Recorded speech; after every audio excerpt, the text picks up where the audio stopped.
7:03. I'll call this meeting of the Education Committee of the RTM to order. I'm very excited that we're all back in person and all of these folks have turned out to join our meeting. Yay! Because it's the first one, can we go around the room, starting with Carolina, and just give our names, and that will be our attendance. That's it, Carolina, my vote. District you add or no? Yes. District would be good. And the district would be good? Three. Janet Grogan, District 6. Clara Sartori, District 2. Karen Nichol, District 1. Make that District 4. Nick Branca, District 4. Liza Lucas, District 6. Peter Marusha, District 3. Ed Washeka, District 3. Casey McSary, District 1.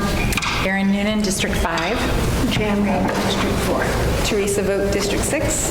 And Barbara Warren, District 2. Okay, wonderful.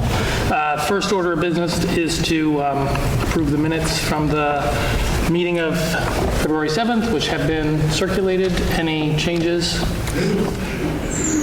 Can I get a motion to approve the minutes?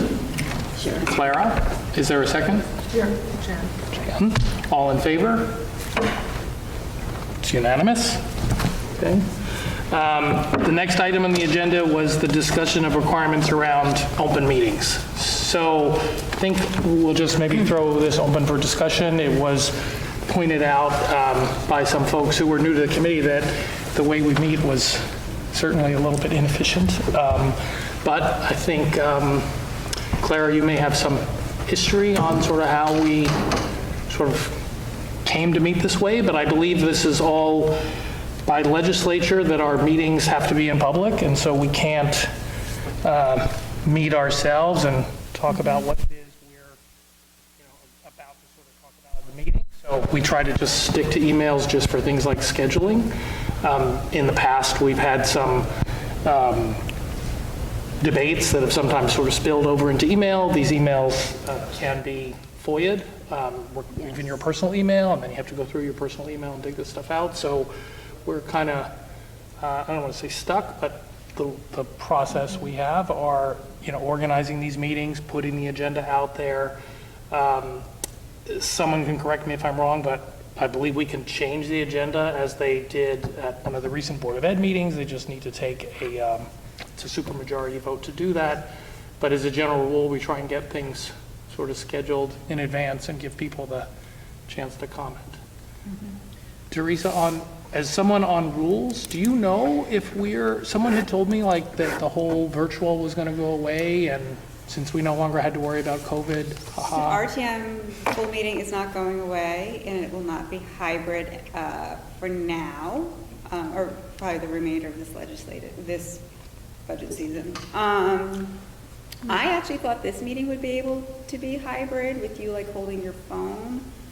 I think that would have been okay today maybe, but for example, one of the proposals out there for the ARPA funds is to make this room the ability to have a Zoom link in this room, but that would only allow for people to Zoom in and watch or do public comment, but members would not be able to vote via Zoom. We'd have to be in person via Zoom.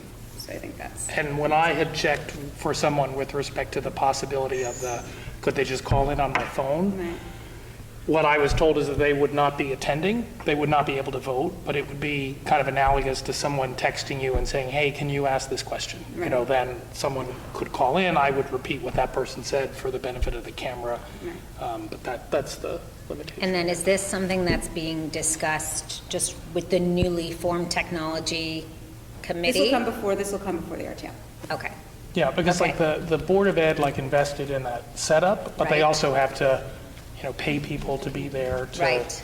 I think it's 2 people to sort Understood. of run these meetings, so. And on the Board of Ed side, that's a different side. This is the town side. Clara? So you wanted me to kind of give you some background? Was that what you wanted? If you've got it, yeah, Sure, 'cause yeah, okay. I definitely feel like I'm just So I guess there were some comments after the last meeting regarding, I guess, and there have been in the past also, that, like, what's the purpose of this committee? Why are we even here? So anyway, last year, 2 years ago, I approached Seth Morton and also who also approached the town council, who gave me some points that I want to share with you tonight.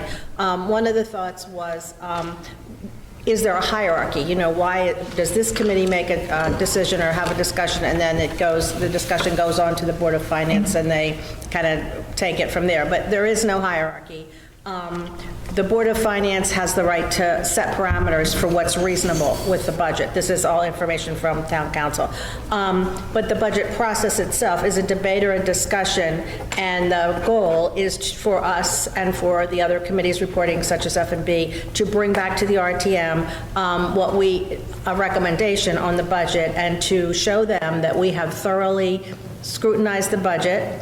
And within that, there is no question that is a bad question. There's no timing on the questions. We can ask questions through the chairman or, through our meetings at any time. And then the chairman will make a report based on, our work. So just to let you know, a thing that you've already heard, the Board of Ed has line item control over the operations budget. We don't.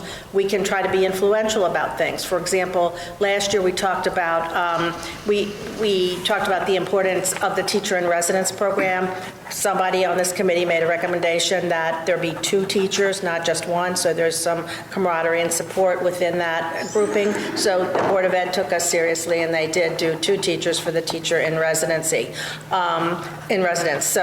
So anyway, that's just kind of an idea of what we expect to be able to do. We have the responsibility for establishing, maintaining, and operating the town's education facilities and programs, including the administration and the finance. The RTM Education Committee can report on, or does report on, the contracts with the school administrators and the school teachers. So, and if there's a building program, as one is coming up, we would be making a recommendation on that, and any questions that we have, or tours or anything like that we want to know about this building committee, we have the right to ask it about it. And that's pretty much what I wanted to say. If you have any questions, I'm sure one of us could answer it. I'll jump in. As the person who raised some of these questions and comments, I understand the process, and being a parent in the school district, I was given several opportunities to review the budget and go through line item by line item, watching Board of Ed meetings, having, Dr. Adley come and speak at our schools, and not to mention Super Saturday, going through all day long. So the opportunity to comment was there for me all along as a parent, as a resident, before it even came to my role on the RTM.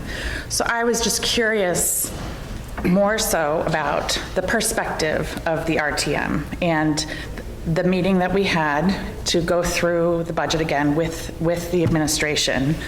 I was just curious if there was a missed opportunity. If there was a missed opportunity for us to, as the Education Committee of the Board of Education, of the RTM, to have a perspective. In this town, especially this year, while people were debating open choice as an example, could we have had a point of view on that as the Education Committee of the RTM? As the Board of Education was talking about their members being able to make cuts to the budget without giving any rationale. Could we have had a point of view on that? So I'm just wondering our role and having impact in the community in our roles, if there's an opportunity for us to have more of a voice. I'll address that first. I think, I think we probably did miss an opportunity to sort of have a view, and that's maybe a little bit, partly on the schedule. A collective view. Yeah, and like I thought we would talk about it. Yeah. Like Clara did this last year. When the budget in final form is presented to the RTM, she and also Jack Davis from Finance last year would have sort of said, we talked about these things in the committee, this is what we thought, this is what we felt. It's not necessarily taking a vote, and very much it's kind of many members thought this, some members thought that. It's one of the things I wanted to do tonight, so that when I go to write this for this next time, I'm kind of capturing some of this. And I think open choice is kind of a good example. We never voted on it, but certainly folks tonight can express their opinions, and if it's something that a lot of people think is a good idea, that's frankly something that I think we can put in our report, even if it isn't part of the budget. I think the question is when that report Well, comes out, right? So like to her point, like I would have potentially liked our feedback collectively on some of those topics to have come out maybe a month ago before those meetings. I agree, yeah, no. And I think like for next year, like when I worked on the schedule, it was a bit of, okay, well, the RTM is meeting here, or the Rules Committee, you know, so it's a bit of like, we put these things on the calendar. And as my first season being here, I didn't realize, honestly, that if we didn't collectively, and I probably would have pushed harder to say, hey, we haven't collectively discussed some of those topics, but having it been my first season, a few of us first season, didn't realize that we kind of like missed the opportunity to do that collectively. I felt like I had the opportunity to personally express, but maybe I didn't know how everyone else in the group was feeling. Yeah, no, and I think that's a really good point. And again, it's a little bit, I don't want to say by design, but like, well, we're supposed to get in these meetings and have this discussion. And if you think about like, well, the board book comes out and we're doing the Super Saturday like 2 weeks after, the book comes out like early January. So it's pretty thick, so it's not like folks are kind of going through it. And some of these things that maybe you kind of think they're going to be controversial, and then some of these other things like, frankly, open choice was talked about multiple times. I didn't necessarily think it was going to be that controversial, and then here it is, ends up being something that, you know, a lot of people are talking about. So I think that's maybe something to be, you know, mindful of for next year. But it's, you know, one of the things that I didn't like about, that I didn't like about process was just the fact that it's so reactive. Like there is not, this is the whole process from start to finish. It's just some body being, reacting to the next one. And it's just year by year. There's no real, like, long-term plan. I mean, Do you feel it was worse this year? I'm asking because I haven't been involved because of the remote part of it. Like part of my mind is wondering is would we have collectively had some of those conversations more naturally if we weren't on Zoom? Yeah, I think we would have. Barbara, did you want to say something? I'm not sure that's our job to initiate. We don't come up with a consensus, we don't vote on it, we're not, but we are expected to understand what the Board of Ed is proposing and to comment on that. And I thought the Super Saturday was incredible. All day long, going through that budget book. I even took notes, costs were a concern. They were concerned about English language learners, special education, is the amount reasonable? And there were things that came up, and that's the time to do it, to think ahead, not to think reactively. So Jan and Clara can probably answer this question, because you brought up a really good point. We get this big book literally like 3 days before Super Saturday, quite frankly. And I know the board members get this book much earlier. Is there a reason behind that, or can RTM Education and RTM F&B get the book? Can we request the book ahead of time, or is that a process thing? Just I would say, based on my experience, they're very protocol conscious, and yes, they get it first for a reason.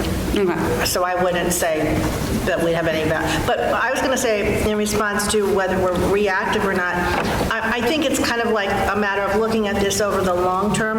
I mean, there have been issues that have been brought up by the Education Committee or by the community, such as wanting more AP classes, or at one time the Darien schools, believe it or not, didn't have a reading specialist. And those conversations take place in the community over maybe a year or two, and then the Board of Ed sort of wakes up and says, let's, maybe we'll put that in the budget, or maybe that would be a good idea to discuss. So we're within the year, maybe we are reactive, but over the long term, I think the Board of Ed listens to the community through this group and through other groups. So that's a way that we are a little more proactive than reactive. Just in terms of the question about how the group worked on Zoom or not, one of the things that I liked about Zoom, and this is the first in-person meeting, so I don't know if it's true or not, but like on the Zoom, I did notice that there were a number of Board of Ed members had kind of dialed in and they were there, and so, because, I was on this committee last year and, Claire did a good job of explaining how the process was, and I was initially a little frustrated, like, wow, we're kind of last, and are they really listening to us? And then, when I see them all on the call and, I see them, I sort of feel like, with Zoom, they're able to sort of real time listen in to what we're saying. And so I do think our discussions are heard. It's not, if you look at, the book we were able to pick up and you can look at the Board of Ed, it's not as if we're sort of saying a line item, and I don't know what the protocol is to change the protocol if people think, hey, RTM should get to throw some line item things in there to the Board of Ed. But I do think the Board of Ed members, at least, I saw quite a few of them on the call. So I don't think Zoom was, bad or to blame for anything. Yeah, Peter, just one thing, just to be fair. So Duke and Dr. Adley both asked if they should come tonight to our meeting. Okay. And so I said I didn't think it was necessarily given what our agenda was going to be, but they are trying to be responsive. Peter? Well, I just wanted to say, the collective opinion that we're sort of trying to see if it's worth it or not, I think there's plenty of avenues for individual opinions, right? I view my role sort of from three perspectives, right? First is sort of the process, right? Do I, as an observer, think that there's a free communication between administration, Board of Finance, Board of Education, and is the review thorough of the proposals, right? Then I look at the content of the proposals, right? So is it fulfilling the educational goals that we have as a district, right? Whether, and also state requirement, and also the strategic plan. And the third one, is it done in an efficient manner? Do we think we could be, saving, doing it more efficiently, right? But obviously, inevitably, we're interested in education, and I think opinions come through. I think we have plenty of opportunities in public comment, in direct communication with Board of Education members, and with Dr. Adley to voice them. And I don't, and if we don't like I think here's where I struggle, right? I always bring up the hierarchy, and I hear what Clara was saying, right? But the reality is we're voting on a budget. If we have an opinion, individual opinion, we can mention it, or Ed can mention it in his write-up. But at the end of the day, we have to propose whether we agree with the budget as proposed by Board of Finance or not. And it's unfortunately a foregone conclusion. Because, by the time we get to the vote. Well, it's for a conclusion because, we all agreed that we're going to raise, the teachers and administrators will get 2.5% increases every year, right? Which is reasonable. Maybe in this inflation is even less than reasonable. So so if we say no to the budget, we all revert to previous year budget, which means that the, inflation in 70% of the budget, which is personnel costs, we would have to cut other things. So reality, that makes me unhappy. I like what Nick is saying. Should we have a line item or should we not? But to fix it is two ways, really, right? One is either we change the governance rules, which is TGSNA, right, and tell them let's do it differently. There are some other towns that are doing differently, where basically the Board of Education and Board of Finance are advisory sort of bodies that come to the RTM and say, hey, we're proposing 3%, we're proposing 5%. What do you guys think? But that's not how it works here. Right? The way it works, that we have yes or no vote, which basically means yes. Or the second thing is, the people around this table can vote, can go and try to be elected on these boards. Right? That's another way to influence it. So, anyway, that's my opinion. I was just going to say, I agree with a little bit. I agree with a lot of what you're saying. It does lean a little bit to the cynical, which is unfortunate, but it's pretty accurate. I was just wondering, I think my confusion in the process has been that I don't know who my audience is when I'm asking questions. I'm sorry. Speak up. Sure, yeah, no, I was just saying I don't know who my direct audience is when I'm questioning or have questions about the budget. Because from my perspective, and I could just be understanding the relationship very poorly, so I'll just caveat that. but it's a discussion between, the administration and teachers propose something to the Board of Ed, and then we debate in a series of different meetings and whatnot. So it's confusing to me if I'm asking the Board of Ed questions and I'm also asking Dr. Adley questions.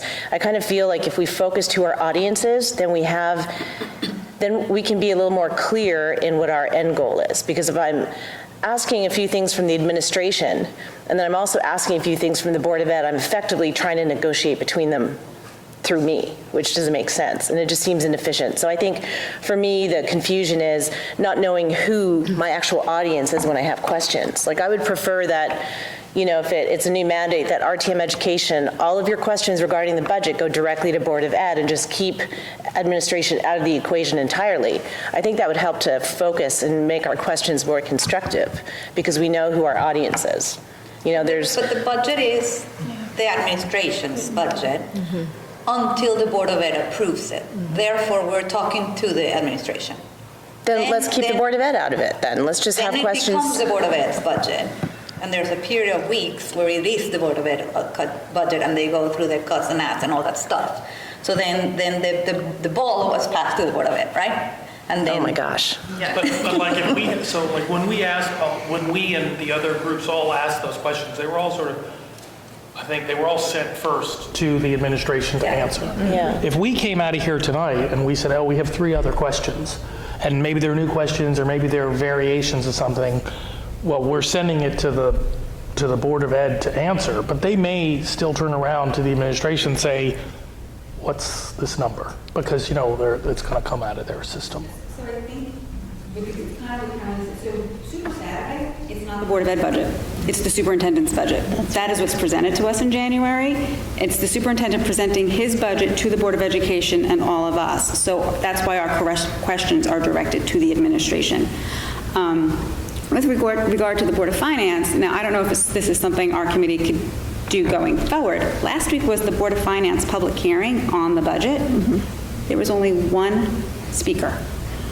So if anybody here does want to have some kind of influence on the Board of Finance, that's where you do it, because they're about to start talking about the town and the education budgets, and they too need to hear from their constituents, who are all of us, everybody in the town, and everybody has that opportunity to speak, and nobody did. So, I mean, that is certainly a lost opportunity to tell the Board of Finance either what we think of as a committee or what you think as an individual taxpayer. I think this is where the problem with Zoom comes in, as meeting attendance. My past experience prior to coming on the RTM now is that those meetings, those really important public hearing meetings, were attended by people in the community. But I think it's hard to attend a meeting that's a public hearing by Zoom and expect the same results. Last meeting was completely live. That wasn't in person here. Pardon? There was no Zoom. Oh, there wasn't? For the public hearing. Oh, okay. People miss the Zoom? I was not here last week, so I was on vacation, happily on vacation. I actually think it will be interesting to give the opportunity of when you have public comment for the Board of Finance, or, to do have a virtual option for the people that cannot really come, because not everybody can come here. The meeting was in person. We were 7. Only 1 person stood up and spoke for 2 minutes, and the meeting was done. So I think there is an aspect of the benefit of offering the virtual option for public comment. I'm not opposed to as many options as possible. Oh, I'm not saying that you're opposed. I'm just saying my feedback, or what I think, is that I think both should be offered. The meeting can happen in person. Whoever wants to come. But I think, if something has been proven these last 2 years, is that technology is our friend. Yes. And that this has increased the participation tremendously in conversations of people that have not been engaged for many, many, many years. So now people are getting engaged because they have been given the opportunity of participate virtually, I think. And that has increased the conversation in town about what is happening in the Board of Ed and in the schools, and in, what is the administration doing or not. Because now people are kind of listening and finding out. Before, it was, it was the 7 of us that would always show in Board of Ed, and nobody else would come and make public comment. There was nobody else. I've been doing this for 6 years, and it was the 5 of us that are always there, right? So I think that the town as a whole should take this opportunity to continue the engagement with the public by offering a virtual option for everybody, for Board of Selectmen up there, for Board of Finance, for all the meetings that we have, about town. There's discussions that happen that if you're not really dialed in, you have no idea they're taking place. So those are my 2 cents. I agree with you. Anyone else have anything on this topic? Yeah, well, I have a question about our purpose and what we can do. Going back to open choice as an example, which clearly has taken up, this is the single issue that's taken up the most or had the most conversation in town. Could we, being the Education Committee, say now that we as an Education Committee would like the Board of Ed to take it up again next year? Could we say as an Education Committee, we never want to hear those 2 words again? I mean, can we? I think you could make any motion you want, and if somebody seconds it, we're going to take a vote on it. If it's not on the agenda, then you have to, I think, make a motion to add the agenda. And that's one reason why we could do that. That's one reason I thought we kind of have this discussion, because if there's a lot of people saying we like this or we don't like that, that's going to work its way into the notes that I write up, and I'll share all those notes with everybody else. Because on that particular topic, certainly folks have said they're planning on talking about it, next year. But that's, I don't know, who's the Robert's Rules of Order expert? Did I get that right? Teresa? Seth, where is Seth? Where we need him? She's babysitting. She's babysitting, yeah. There's such a thing as a sense of a meeting, though. Yes, okay. And of course we can. Yeah. My view is that we discussed tonight, but we shouldn't vote because that should be announced in advance. But I think it would be very powerful if in your report in May, you were able to say, the committee voted about open choice, here's the way the vote went, and we want you to take it up again next year. Because, ultimately, we have a vote on their budget, and could go the other way if we wanted it to. Open choice is one of the many topics that was discussed, and it's just taken on a life of its own. At one point, cutting out freshman football or freshman sports at the high school was an issue. I think Dennis just made that comment to make that motion to just. All right, you have that history, but it's just, there's a lot of different things that have been discussed before, and this one obviously took off on its own as huge. But if folks want to move off the sort of committee process and into the particulars on the budget itself, there's one thing that I really meant to cover on scheduling, if I could just kind of backtrack a little bit just to sort of ask this question. So we're meeting at 7 in person, which is the time that we've been meeting for as long as I've been on this committee. There are definitely folks that would like to meet later. We set some meetings up at the sort of 7:30 time frame. I don't know if there's any that are sort of scheduled for 8, but assuming for the rest of these meetings going forward, can I get a sense of who wants to meet at 7, who wants to meet at 8? I'd like to meet at 7:30. 7's a little early for me. I can't decide whether to eat before or after. Yeah, understood. You need to bring it with you. Maybe muffins can make it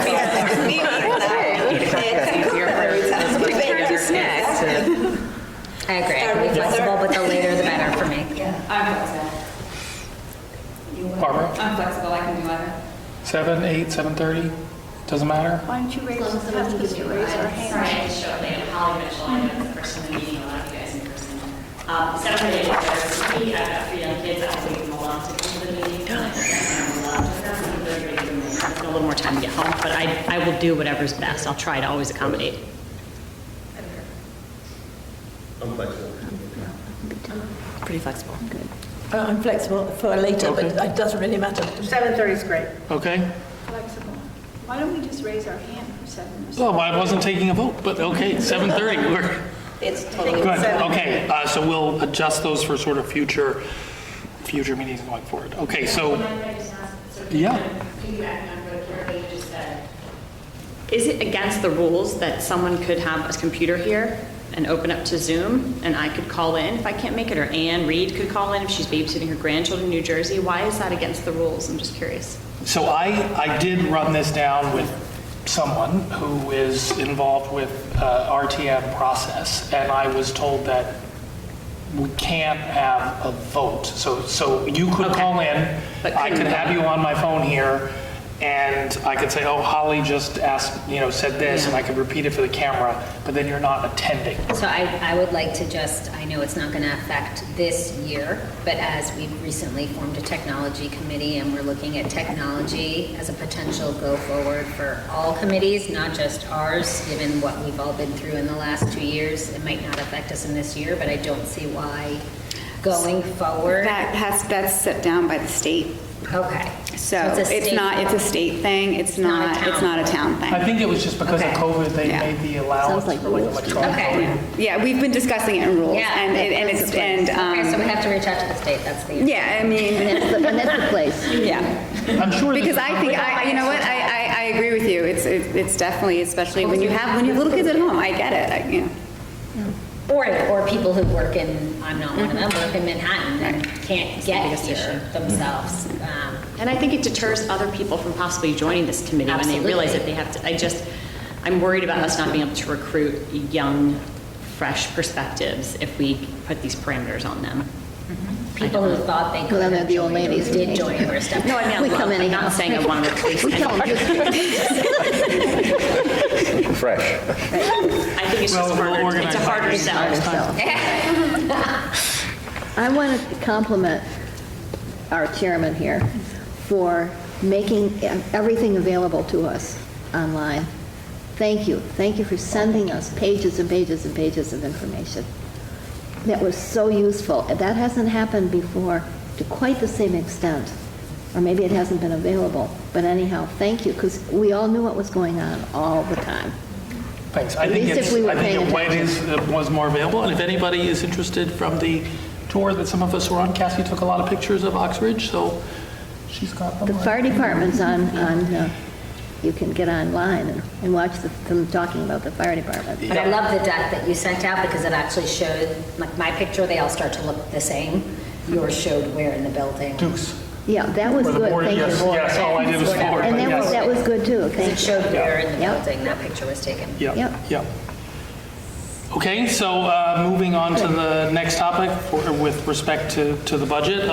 Does anyone have specific questions that have not been addressed that we want to put before the Board of Ed? And if we do, I'll take those down. And if folks would rather just talk about what they felt about particular issues, we can address the big ones or let people sort of chip in as they wish. I feel we should start with open choice. What? Feel we should start with open choice. Start with light No, I mean, look, it's something that we didn't spend a lot of time ultimately talking about because we didn't meet in person, and it was in years past we've had a lot of debates at this committee where there was quite strong views on whether this should be done or that should be done, and this is one where I guess that debate was really happening at the Board of Ed itself. And I think just it would be wonderful as elected members of the RTM to have a point of view on these hot button issues, whatever they may be each year. This year it was definitely open choice. This year it was mask mandates. This year it was DEI initiatives above and beyond open choice. And I would love the opportunity for us to talk about them and have a perspective on them. So, And I would just add, I agree with you. And people who know me, fortunately, none of them are at this table, know that I have very strong opinions most of the time and have no problem expressing them. Right, Clara? But I think there's another factor that sort of ancillary to that, but important, and that is that if we, as committees in the RTM, not just this committee, take up these issues that are important and talk about them, I think that sends a message to the community that this is an important thing for you to spend your time on. And there have been too many times when the RTM does not have a full membership, or we are running unopposed. And I would like to see people understand that the committees of the RTM are interested in what's going on and do share opinions and do take up the issues that are alive and well in the community. So I think that just adds to your view that we should have one also. I think we saw the interest in the community at the Board of Ed meetings, and we were not absent, but we were not. We didn't have a voice. Right, we didn't have a part of it, and yet we're elected by the community to do something. So. Yeah, well, look, I'll make just my own comment on open choice. I was quite disappointed that it wasn't included. I looked at it, I don't know if it's a great program or not. I kind of look at it as it's probably somewhat helpful. It's not going to cure all the problems that, we have in our town, but it's certainly not going to hurt anything. And the idea, I do understand folks' concerned about cost and whatever else, but I look at like the cost that we are incurring with all this, frankly, negative press that comes about from rejecting it. And I don't understand how we didn't just take 4 kids. And this was enough for me, this is one of the questions I asked of the committee, and I've done a little sort of thought on it, but frankly, I think if this isn't in next year's program, like I'm ready to establish a 501c, raise some money, rent some houses, and sublet them to folks from other towns, and do my own version of, an alternative to ABC. And then that seems crazy that I don't know that I really want to take on that much of a project, but It's the gesture. I think that would be really beneficial for our town. Well, there's another part of that. Sorry, Go ahead. Another part of that didn't really come up in the Board of Ed meetings, and that is that we in Darien send some of our kids to other towns, and we seem to think that's okay. We have kids at Brian McMahon, and that are there because Brian McMahon has an international baccalaureate program. We do not. We did have one in Darien, but we don't have it anymore. We have kids that are going to the magnet school at Rogers, and we have kids that are going to Wright Tech. So we seem to be fine with sending our kids to other communities for special reasons, some of which are going to those districts because we aren't offering that program. I mean, the IB program was a great program, fantastic program. We don't offer it anymore. So if you want to take it and you live in Darien, you have an option to take it, and you're welcomed at that school. So I kind of feel, I don't really feel this way, but if we're not going to be as open as other districts, then why should our kids get to take advantage of other people's systems? Claire, I can see you're laughing at me. No, I'm not, I think so. Nick was going to say something. Well, you guys finish your thought, and then I'll slightly different thought. To piggyback on what Jan said, I did speak at one of the Board of Ed meetings, and what I talked about was having fewer kids possibly, and also at a historical perspective that at one time when Darien High School was being built, the Darien football team played at Brian McMahon. That was their home field. We took the place over, painted it in blue and white, and I was hoping to persuade somebody to think about that when they were talking about open choice. So that's what I wanted to say. The other thing I wanted to say is that I was disappointed that the Board of Ed and administration didn't seem to be communicating better.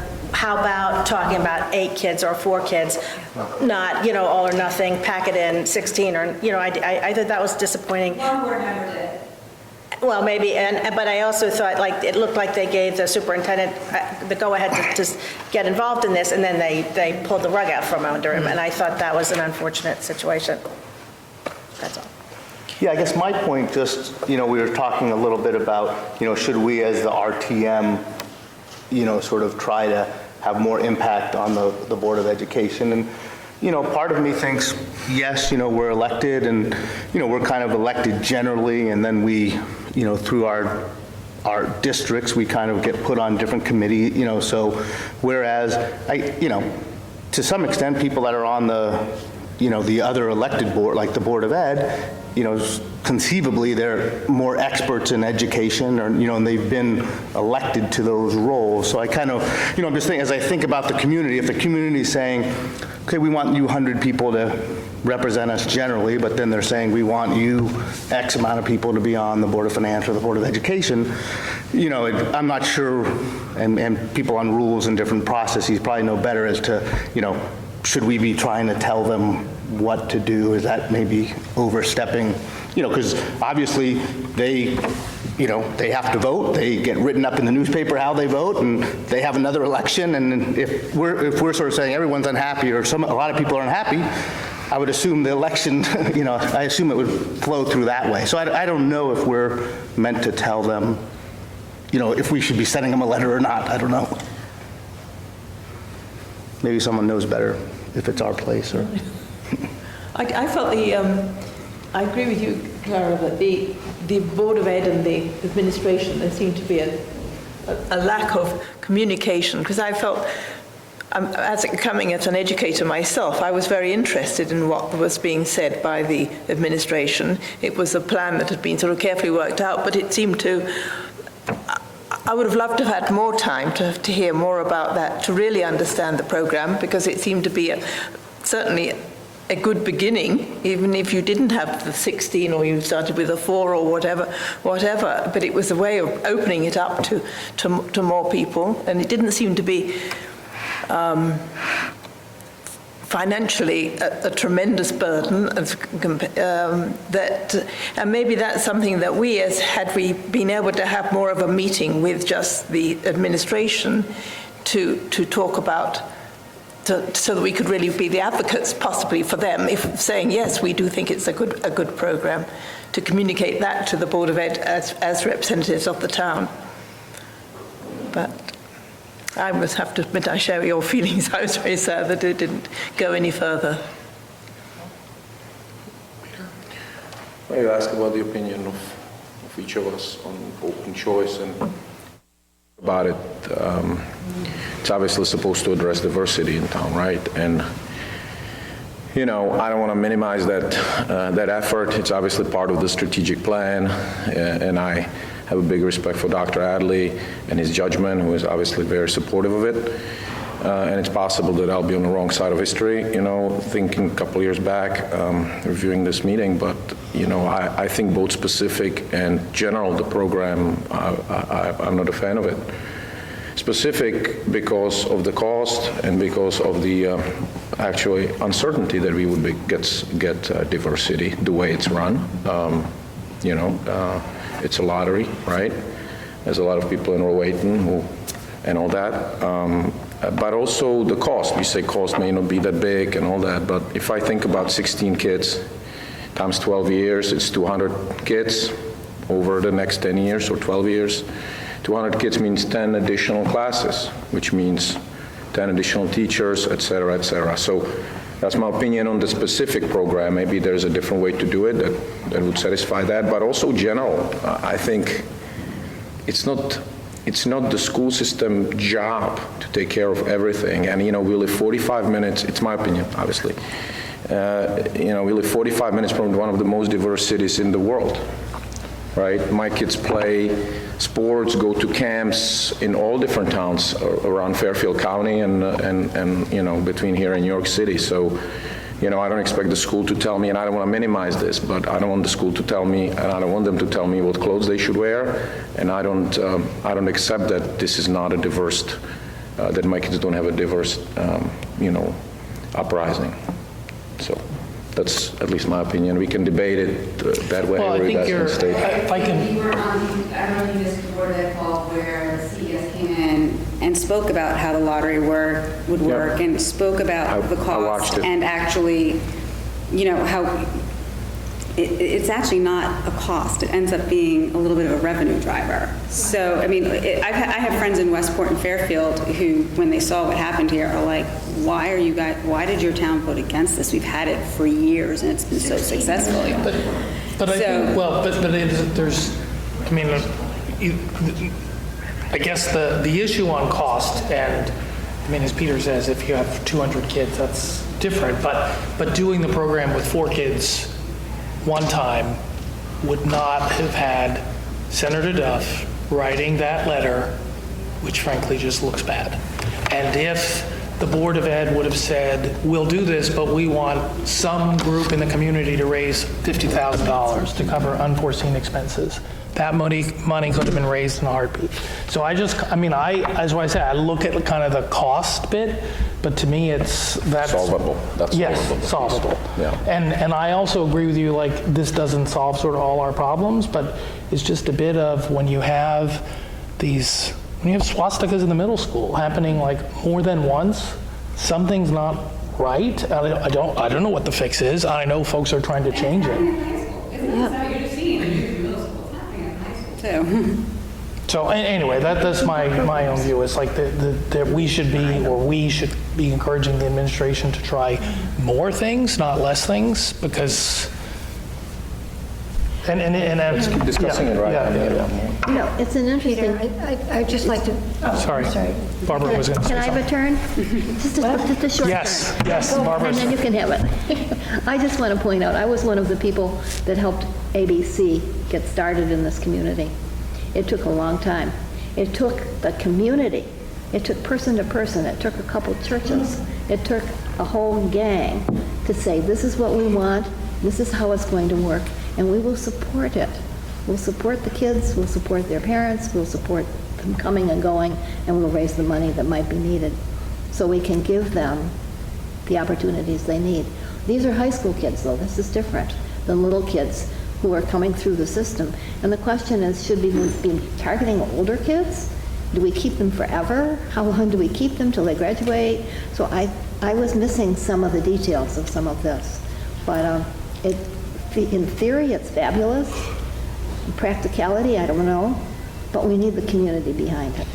And I just think that would have been a fabulous perspective for the RTM to put out there. Clearly, this was a black and white issue in town. People were either very strongly for it or very strongly against it. And I felt like we were missing reasonable voices in the mix to talk about solutions and compromise and working together, adjusting numbers, raising some money. I still think it would be valuable for the RTM Education Committee to issue some sort of statement to that effect. We would hope that this is not an issue that is dead in the water. We would hope that we could work together to figure out how we can make this not only a viable thing for our community, but an amazing thing for our community if we can find those solutions and work together. And just tagging on that, I think there were a few open topics around it that never got firmed up before the vote. It was like, oh, well, can they participate in sports, but how are we going to transport them home? Those type of issues. I would hate to wait to the same time next year in budget and then have the same questions asked. So. And have the same explosion of opinion. Well, and it's just like, oh, we'll figure it out. Yeah. This is not the ABC program. The ABC program is completely, I think people need to understand that the ABC girls, they don't live nearby. They live in a house because they're not from here. The closest one is from Middletown, Connecticut. Like the rest of them are either from New York or Massachusetts. So that's why there's a house. We're talking about kids who live in Norwalk. They don't need a house to live in. I'm not talking about. No, people keep saying, let's raise money for them to do this, to do that. No, but there was a question of, so let's say the parents work and the kids want to actually participate and they want to do sports. That might be a great way for a mom to say, hey, I can carpool with you. Like you would do for a kid. I think all I'm saying is there was an opportunity, and that's where fundraising or whatever could have come into play, where the cost wouldn't have been on the school. All I'm saying is that there was a no, and if it is going to come up, next year again. I think there's some conversation around how it could work that probably could have been had, rather than us getting to the same place next year and having the exact same conversation again. Well, I think that point, and that was something I tried to address in the last meeting, but where I felt that we're just kind of presented, or these were topics that should have been discussed along the way. And Dr. Adley brought up the outdoor classroom, which they're building one at Oxridge, and took some pictures of it. It looks very nice. It's great. You know, there's no, and someone in the budget session said, well, we really shouldn't be talking about it, it's not even in the budget. Totally reasonable. So does this then become something in the budget next year, and people are all up in arms because it's never been talked about before? He's just decided to put it in there. So to me, this is where I would come back to process. Is the process that this stuff gets talked about along the way so that it's not a total surprise when it's in the budget book? If that is going to be the case, which certainly sounds sensible to me, then it means we and the Board of Ed should be kind of talking about these topics along the way. And I just felt like with historically some of the things that are in this budget are just sort of presented and then they get debated. And I don't know if that's going to change, but. The Board of Education works throughout the whole year, right? We have contact with them. You can have discussions with them. We know them by first names, right? Yeah, I mean, we are not, more and more thinking about it, suggesting some of these things that, we would like this to be addressed, or what is the opinion of the administration board, seems very reasonable, whether it's open choice or whether it's, outside classroom. I just want to say, kind of to Nick's point too, I think we absolutely should make a statement on behalf of the committee, one way or the other, about how we feel about open choice. I think there's a really high likelihood it's going to come back around next budget cycle. I think that I agree almost entirely with Clara's comments about, supporting the program, the idea, and that the real wrinkle being, what's the right number for everyone to get comfortable with?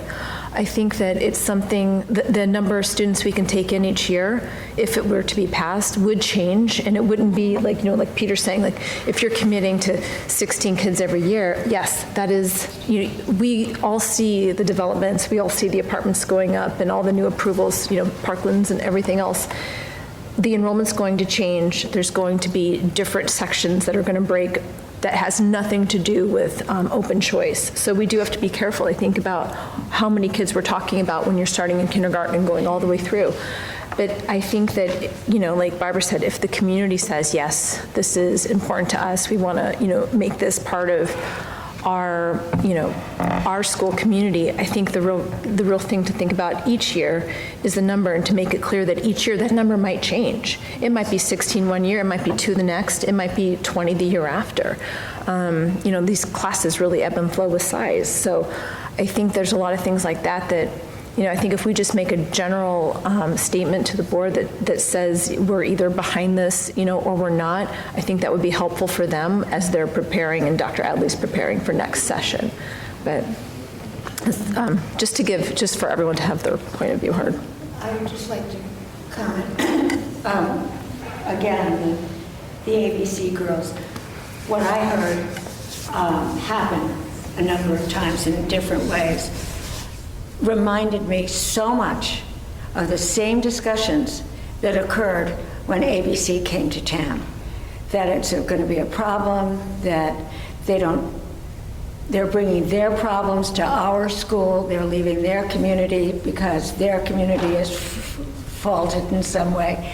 And yet, this many years later, and Barbara, I can't even remember how many years it is. I was on the board and I can't even remember how long ago that was. It's been so long. But my point is that I think if we look at that to get any lessons out of that at all, we know that has been a positive for the community. No one has ever, that I know, suggested that we get rid of the ABC program. In fact, we started with fewer girls than we now have. And in fact, they had to move to a bigger house. So I think that this is not something that we're committing to forever. We're saying we're going to take X number of students next year.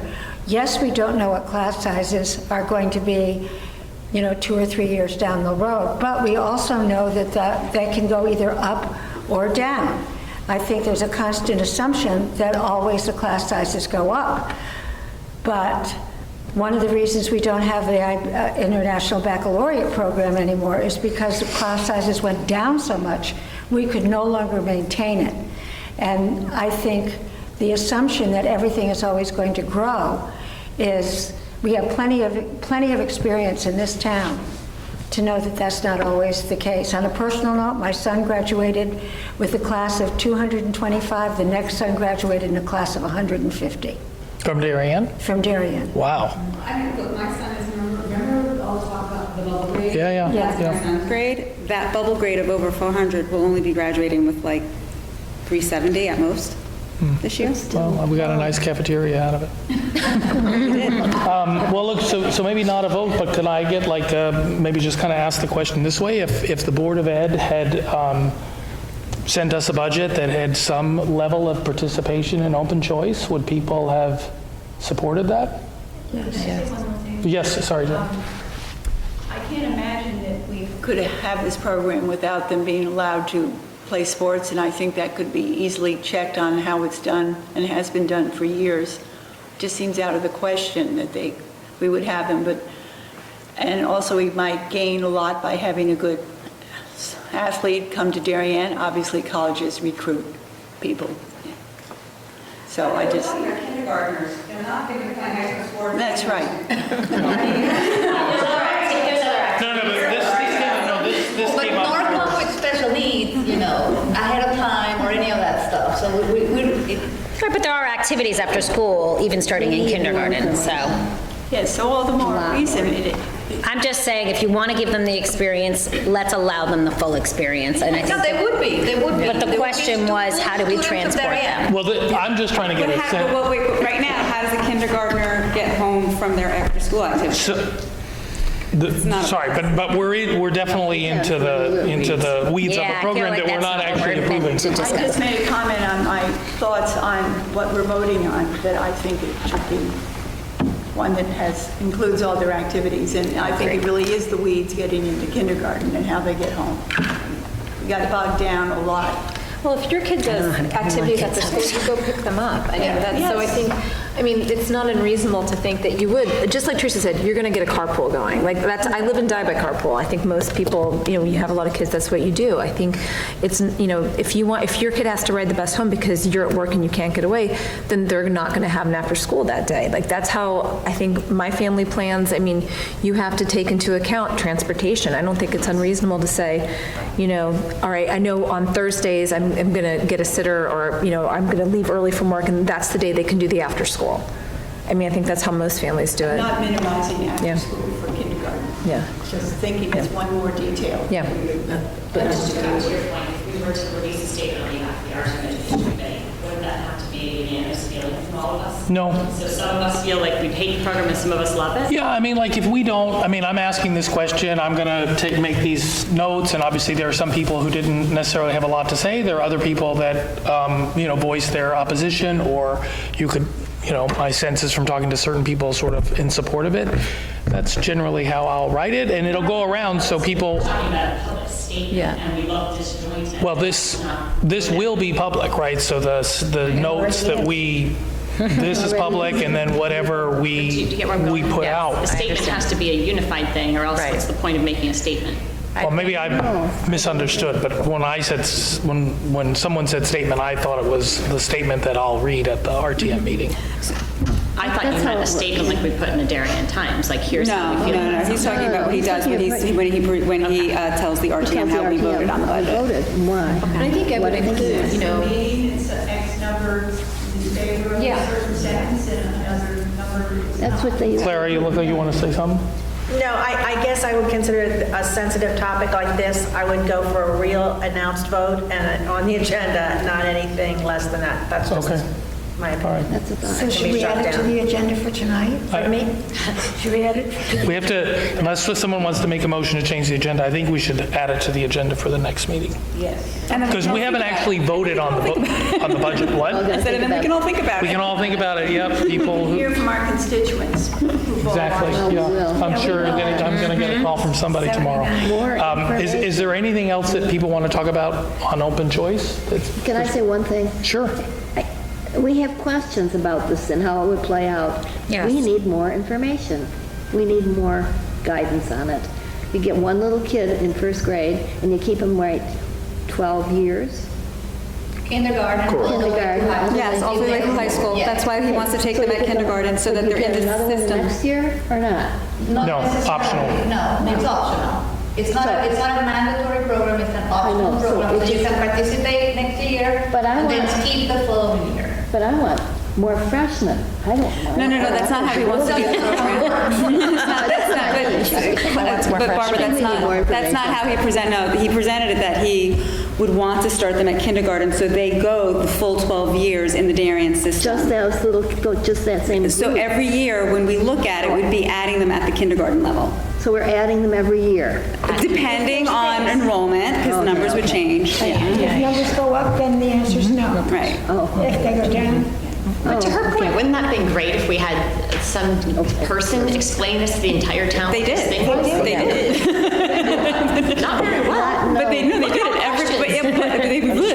they spoke about it like almost, Yeah, there were but I think entire meetings dedicated this was to a topic it. that got a lot of people, that a lot of folks didn't support. And I think ultimately, that's presumably why some of the folks on the Board of Ed didn't vote for it. I think you're right. Well, theoretically, they didn't vote for it because there was uncertainty about numbers and the mental health impact of COVID. It wasn't because of anything. That's what they said. Well, hopefully those things won't be an issue next year. So that was the reason. I do hope that we move forward with open choice. I do hope that we move forward with all the diversity, equity, and inclusion initiatives. I think it's something that our town needs, and I'll be supporting all of them as a sole individual, and I'll keep standing there and talking every meeting that I can, and as a member of this. Well, just since you brought up, I didn't, for all the talk about DEI, like that did not seem to be a big topic for the board. I mean, it was something that animated a lot of people for public comment, but it was a piddling amount of money in a $100 million budget. And I don't quite understand why.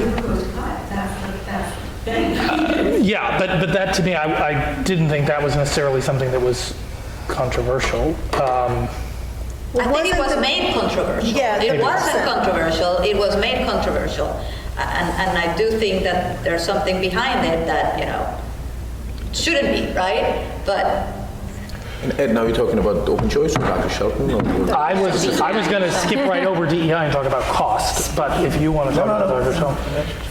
Well, so look, I think I may be a minority on this committee, but historically, I've been very focused on the cost of some of these things, and I guess the one thing that I was just quite disappointed on is that we didn't spend more time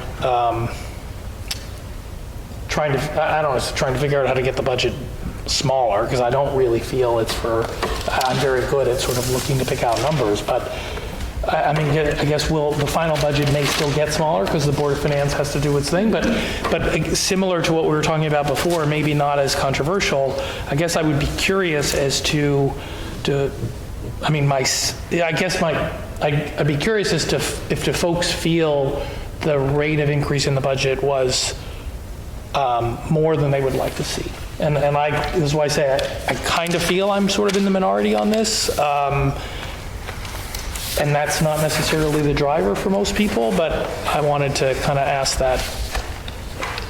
And I may, in the notes, say there was one member of the committee who felt the budget was too large. the original proposed, or the approved by the. Even this one. I mean, I just think these levels of increase are just not sustainable on a long-term basis for the town, which doesn't mean I have ideas on what to cut, but this is where I come back to process. If it were if it were me, if you were, you worked for, I don't mean it as an insulting way, but if you worked for me, I'd be like, you got to come in with a budget and it's got to be at this level. You figure out the details. And instead, it seems like we get this plan and, we ended up with that whole mess where people are making cuts, and in years past, people have just made these big cuts, and there's no explanation as to why, and some of us got, very concerned about what the impact were of some of these cuts. I couldn't get an answer to what would happen if the cut went into place. It just seemed like it was a very bad process. I would agree that it surprised me that board members were proposing cuts and not having to speak to the proposal they made. And I believe that if you're going to propose a cut, particularly of the size and impact that some of those cuts were, I would say, also policy related. They weren't just a way to reduce the budget. They weren't thought out in terms of, well, we want to hit this number. What you're saying, Ed, that, you're going to tell your employee come in with this percentage. And I didn't get the feeling from that night that the budgets were cut that there was there were not rationales given behind the proposed cut. And that was disturbing to me. And I think the message that I would like to send to the Board of Ed is that if you're going to propose a cut, let us know why.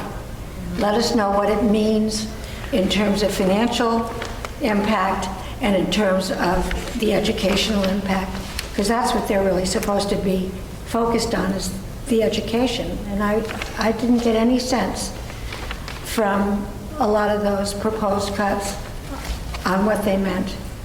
And I would hope that whoever is proposing cuts does their homework and before proposing cuts understands that, oh, maybe there's a contract and I cannot just throw a number in there and say, let's cut someone's salary or whatever. There are things that then become a lot more expensive for the town because then we get sued, right? So I do hope that if board members do propose cuts, there's a reasoning behind it. And that it was thought before even proposing it what the implications would be. And then we know what that thought is. Absolutely. Sorry, can I just, in fairness, maybe to how the board's done it, I think the challenge that they have, and this comes back to process, it's, well, if they want to cut $1 million, they can't just, I don't think they can just say, I want to cut $1 million. So it becomes okay, cut these things and they add up to $1 million. This is why I say, it's just a screwy process. Because if the board wants to say it should be 2% less, they should be saying that to the administration and let the administration come back with a budget that's 2% less. And instead we have this, to me, craziness. Sorry, go ahead. Well, go ahead, Nick. Yeah, I was going to say, just in terms of your notion of, should there be a certain percent, I kind of like that notion, and, I felt like, maybe not this year, but last year, the Board of Finance kind of communicated that. Yes. And the administration came back with something higher. And, to me, certainly you want to get a great product, but if you think about, what drives innovation and productivity and stuff like that, and it's really necessity, right? And I totally agree with both of you that, the Board of Ed should not be doing it because they're not the administration on the ground experts, but, at the end of the day, I think if the Board of Ed, Board of Finance, the town says, this is the number, if the administration comes back with something that's not that number, well, you're not doing your job. We employ you. This is the number. Figure out how to get to that number and drive some innovation. When the budget is primarily contractual increases in salary and healthcare costs, how is our education supposed to innovate and improve if we can't pay for programs? Because if you just want that 2% increase, nothing changes in the schools, you have your contractual increase done. Then you don't even need a superintendent, quite frankly. Well, look, Peter, I'm just going to give you 3 things, just sort of off the top of my head, but you can change the way you do things to cut costs. you can bring in revenue from doing things like putting an advertisement, letting somebody sponsor something on the field, and you can change the way you manage your workforce. I mean, there are, I understand we have union contracts and we have steps and whatever else, but I don't know, I mean, companies manage to do these things, right? Like, that may be something that they do. Sometimes they fire people who are contractual employees, and sometimes they outsource things or they change the way they do business. But this isn't, I'm not saying this is what we're supposed to be doing, but there's no question that within a $100 million budget, you can find things to do differently. That's my... I agree with you, but we have a very bad habit in this town of when we say we need to cut, we automatically look at the curricular, we never look at the extracurricular. So, and that's a fair point too, right? Saying you're going to bring in revenue because you're going to charge people. I mean, these are all options, but it depends on, well, what is the board setting as the goal? Like, this is, instead, what we have the line item cuts, and I feel there were people, Clara and Peter, that raised their hand, and then we went out of turn. Well, the Board of Finance told us 2.5%, right, in a normal year, maybe 50 basis points for new initiatives, and anything extra is, something COVID or special. Well, that's exactly what they did, right? That's exactly what the administration brought us, right? In fact, we talk efficiencies, right? But if you look at the actual numbers, the contractual increases are 2.15%, and they were able to do a turnover, meaning, right? To hire compensated teachers, maybe left, maybe on their volition, maybe because they had other things, and they brought, maybe younger or less, people on a lower scale. They saved 0.5%, right? So overall, they proposed 3%, right? Of which half is new investment in net of reductions, right? We can debate whether they are the right investments, but they're behaving exactly what Board of Finance asked them to do. Now, overall, the proposed budget was 3.95, and I know we end up 3.7. And the percent is, 13% increase in health insurance premiums. I mean, it is out of his control. Maybe, 3-5% you can debate. I agree with you, right? I don't like 4% increases every year, right? But does the discussion with Board of Finance, well, if they're saying they behave according to what we said, what we promised. Now, if Board of Finance says, listen, the wealth in this town, it's not growing by 4%. So unless we increase everybody's tax burden, we have to go 3%, and you guys figure it out. Well, then we have next time we go around on the 70% of our cost, which is labor, we have to sit down with them and with the union and say it's 2% max, right? But I think they behave very rationally. The process, what surprised me, was when there was this cut, no cut discussion, or maybe that was the meeting before, where there were things cut without discussing, and maybe that's the process. Maybe that's normal that if people would agree with those, and then there's a debate next meeting, but there was a long spreadsheet, and that was disconcerting a little bit, but I do believe that the process would then follow, right, of discussion of each of them. I know a lot of them was open choice, and then it went away, a lot of those things. I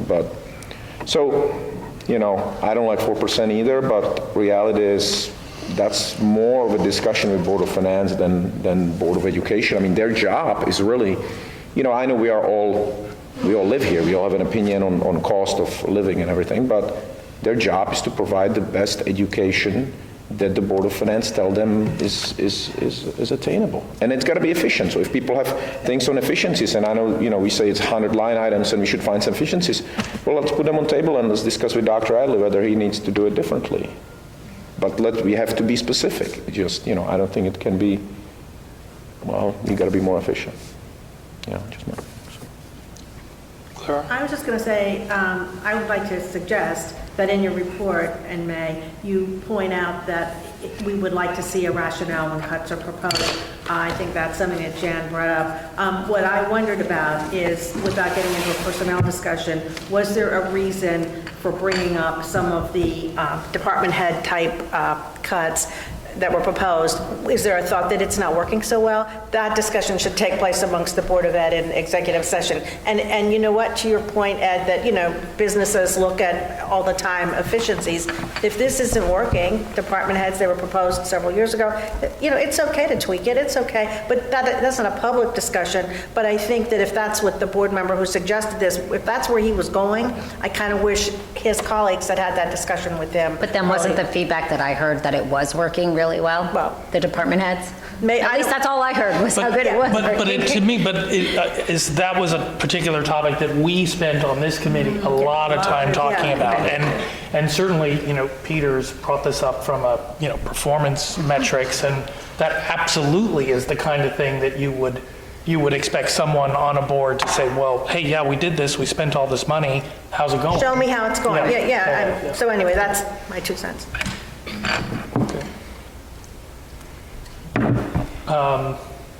Anyone else? Any other comments on the budget process? Yes?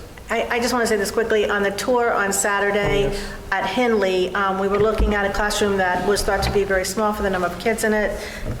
You were there, whoever was there. And one of the selectmen, I think, pointed out something that he felt was a fire hazard. It was where a teacher's desk was. I just think that should be addressed right away, not next year in the budget. So I would hope that we could say publicly, if you think there's a fire hazard in a school, please deal with it tomorrow, not next year. Not in the budget, yeah.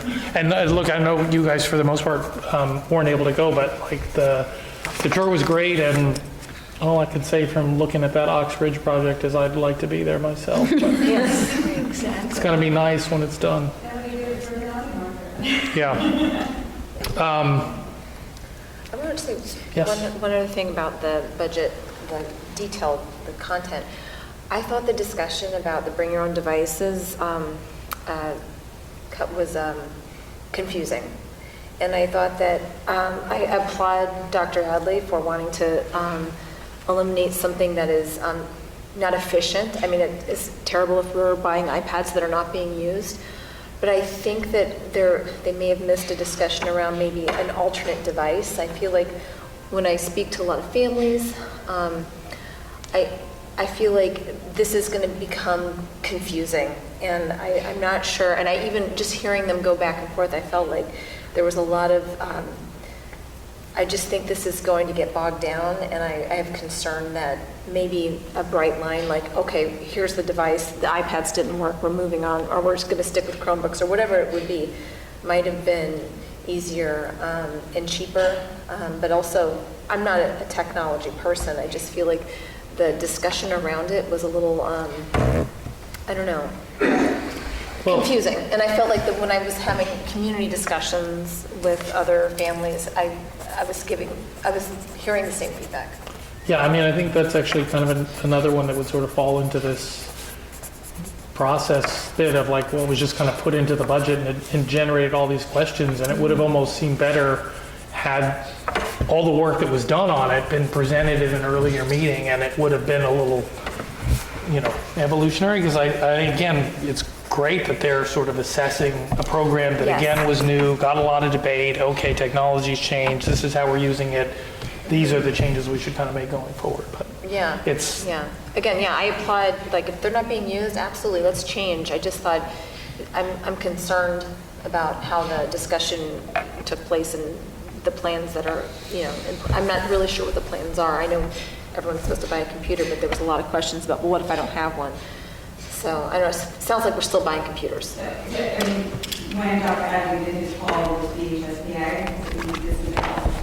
I will tell you, that was the entire call.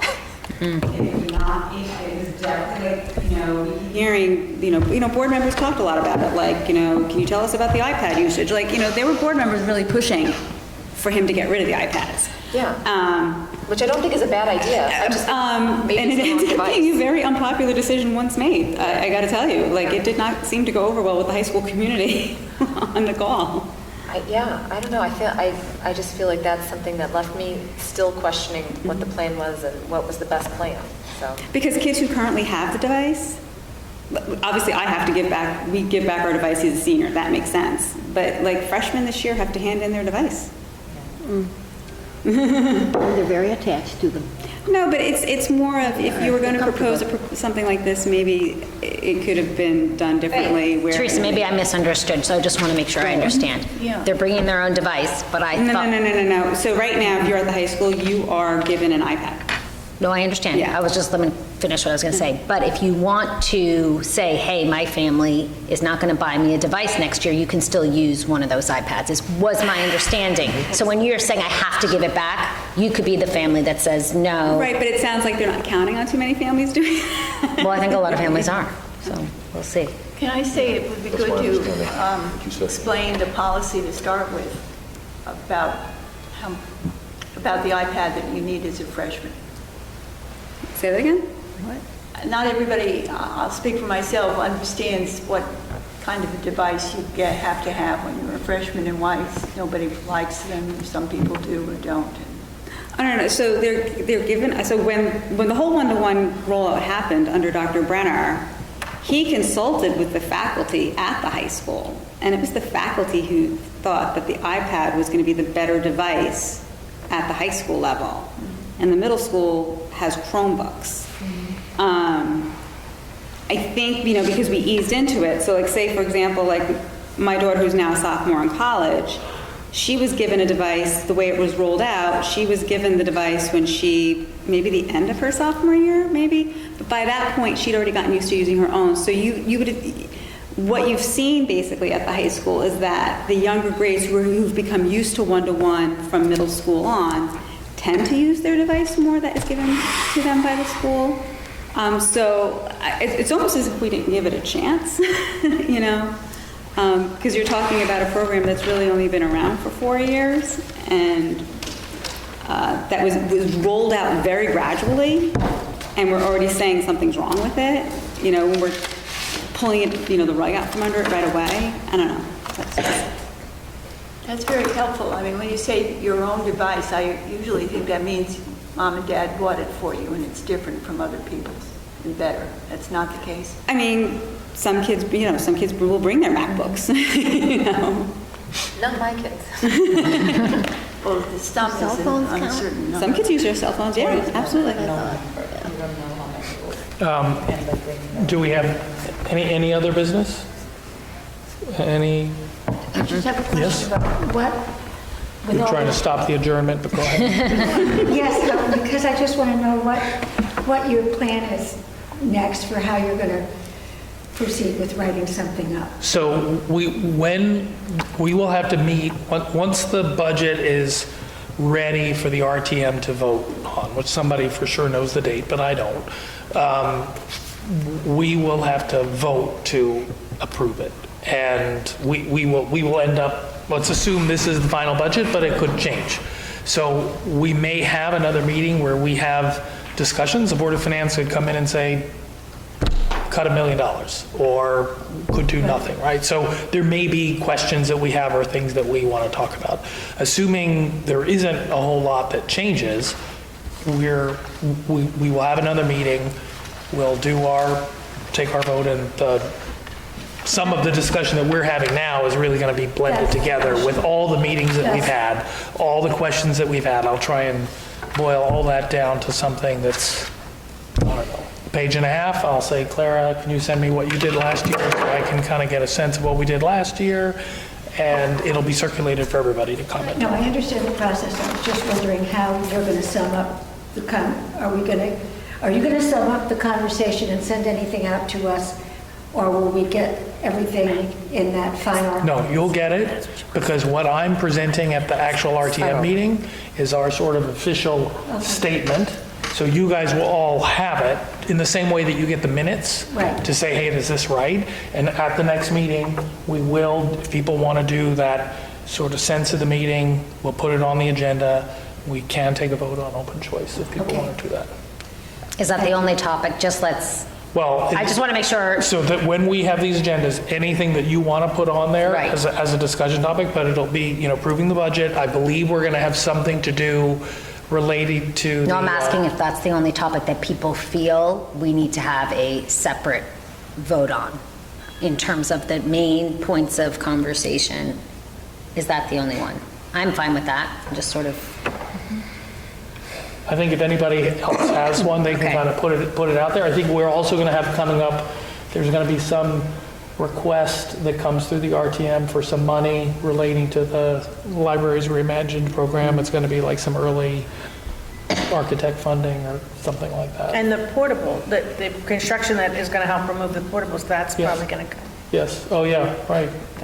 Buy portables, I think they're going to give one to each committee for us to do with as we wish. With They gave us some ideas for that. So you can have a party and we can all do the portables together. I think one's going to the fire department. The fire department's going to use them. So what's going to be on the agenda at the next meeting? Are we voting on what surrounding open? I think, the next meeting is mid-April.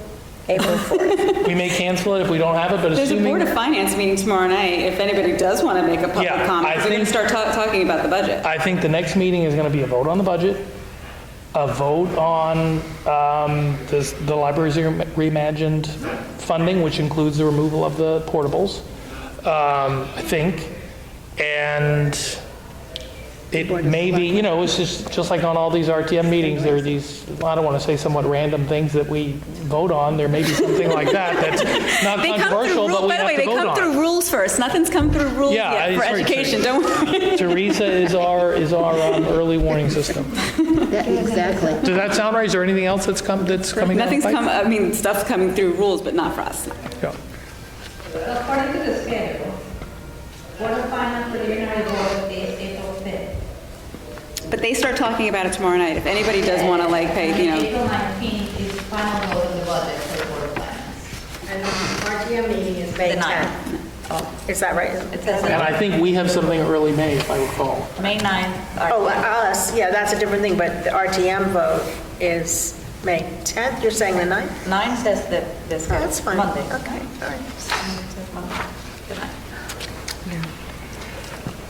All right. Would anyone like to motion to adjourn? Can I I just want to make a suggestion. No. It's a good thing I've got two There's going. something happening Wednesday night that since we were talking about open choice and stuff like that, the Black Student Union at the high school, let me just open it up, is hosted, so the Black Student Union at the high school, along with some students from Brian McMahon High School, are putting together a conversation about race relations. And it's on Zoom, and if anybody's interested, I can send you the link to register. It's on Wednesday night via Zoom. So you'll be hearing students from DHS and students from Brian McMahon talking about kind of what we're talking about right now. Interesting. Yep. I'll make a motion to adjourn. Motion to adjourn, yeah, at 8:29, second. That's what we're trying to do. Okay. All right. All in favor? Good night, everybody. Good night. Thanks for the muffins.